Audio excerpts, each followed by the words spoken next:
La dernière harde de Maurice Genevoix. Première partie, chapitre 1. Les arbres, dans le clair d'étoiles, jaillissaient droit vers le ciel. On ne voyait pas leurs ramures, rien que leur fût d'une blancheur de pierre. Ils portaient tous du même côté une petite frange lumineuse, un fil ruisselant de clarté bleue qui paraissait ne les point toucher. À terre, de place en place, une poudre de neige feutrait un bosselage de racines, l'épaulement sinueux d'un fossé, une neige ancienne, un plumetis de flocons légers qu'un vol de bise avait perdu là en passant. Il y eut d'abord un soupir, un souffle exhalé d'une poitrine, et de nouveau un soupir rude et grave.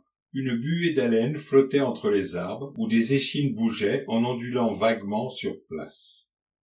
Les bêtes étaient encore debout. Elles devaient être nombreuses. Elles demeuraient serrées les unes contre les autres, se réchauffant ensemble à leur chaleur.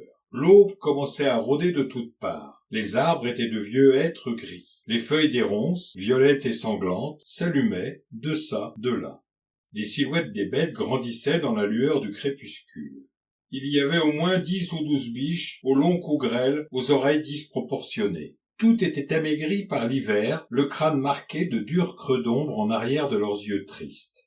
Les bois des cerfs soulevaient leurs branches. Les jeunes biches et les hères de l'année semblaient jucher sur de raides pattes ossues, trop longues pour leur corsage étroit. Mâles et femelles, ils se ressemblaient tous, sauf un jeune mâle au poil ardent, aux lignes déjà musculeuses.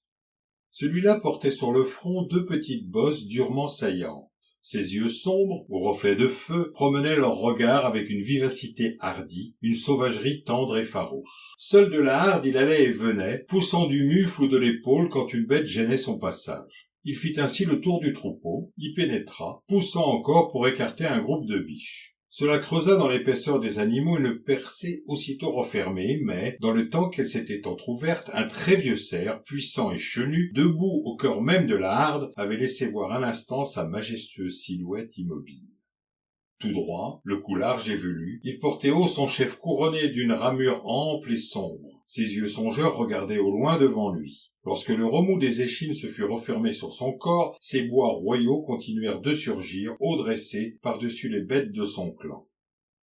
Le jour continuait d'approcher. Une lueur plus vive sourdait au bas du ciel, une mince bande d'un rose aigre et figé qui ne rayonnait pas encore. Elle coula, lente, derrière la harde, éclaira au travers des arbres la surface gelée d'un étang. Pas un sifflet d'oiseau n'avait salué l'aurore.